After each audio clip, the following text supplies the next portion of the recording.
so incredibly hard to do. You guys were able to control most of this game from start to finish. What are a couple of the things that stand out to you about this one? Well, I think, and first I'd like to just congratulate the Cavs on the great year they had. And the JB and his staff did a phenomenal job to put them in the position that they did.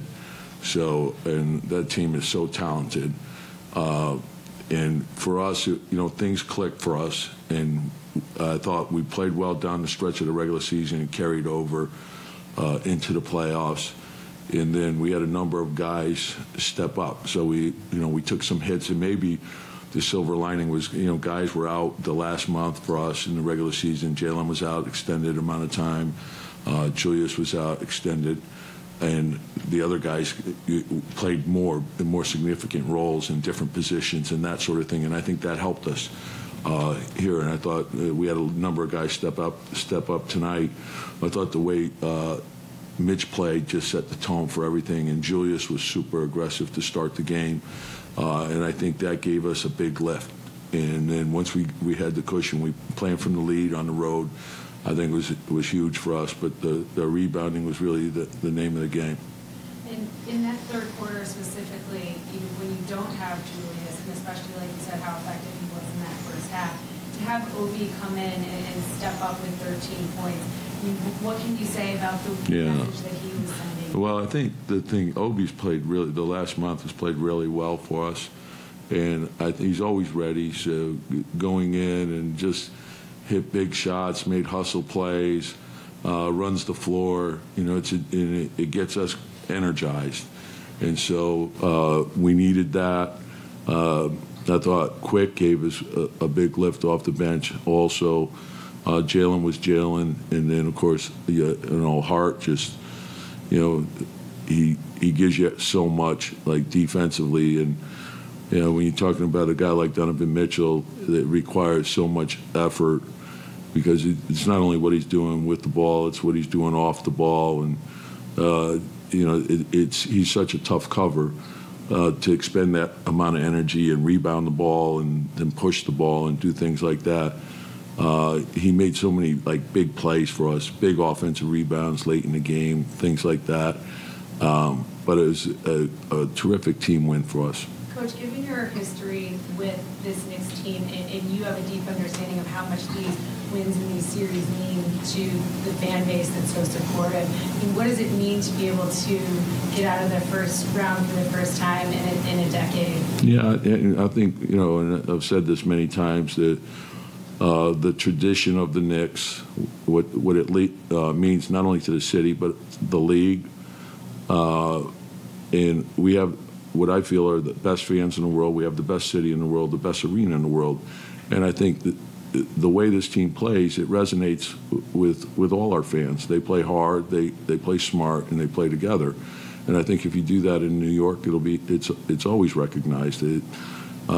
So it's good. There's still a lot of work to be done. We have a lot of areas to improve upon. So we're looking forward to the next challenge. Tom, you didn't have Julius in the second half. Jalen only had 6 points in the second half.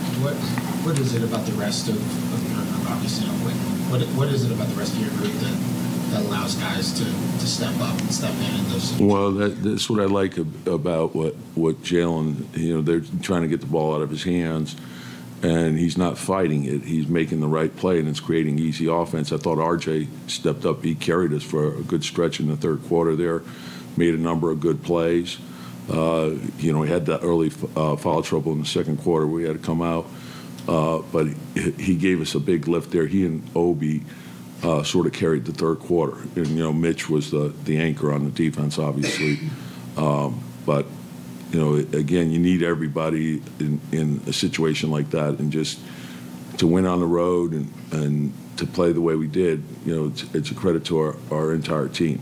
What Mitch was able to do on the glass, not just tonight, but throughout the whole series, I mean, did that surprise even you? No, not really. Like you guys see him. Like I've said this all along. I think he's the best offensive rebounder in the league. Oftentimes he's got two bodies on him, and they're making a conscious effort to keep him off the glass. And now his defensive rebounding is coming along also. So that rebounding piece is huge. And then the shot blocking, the rim protection, pick and roll defense, and his offense is starting to come as well. What have you seen out of RJ that he's been able to bounce back, especially these last 3 games, and how does that bode for you guys going forward? RJ's steady. He never. He could have a great game. He's never going to get too high. He could have a tough game. He's never going to get too low. Every day he comes in, you know what you're going to get. Every day's a fresh start. He's going to give you what he has. When he plays to his strengths like he's been doing, the good things are going to happen. And I like the way we were reading the game. When they collapsed, we sprayed the ball and we got good rhythm shots for each other. Tom, this is the second time that Julius is in that angle now. Do you expect to have? It would be premature for me to comment until, obviously he has to be re-examined tomorrow. So we're hopeful that it's, not bad. How do you start preparing for the next series when you don't yet know? Well, you're preparing for both teams. So that's already, and you're just, now we're in a point of waiting, but, the turnaround will be quick. So that's the next challenge. Be ready. What did you think of Julius' first half before he did it? Terrific, in a lot of different ways. Just the aggressiveness, high energy, attacking the rim, spraying the ball out. I think he had 6 assists, played 16 minutes, but attacking the rim. When he plays, like our offense, just goes to a different level when he's in that attack mode like that. Tom, Josh had joked he wanted to play 48 the other night. You almost got him that 48. I was trying.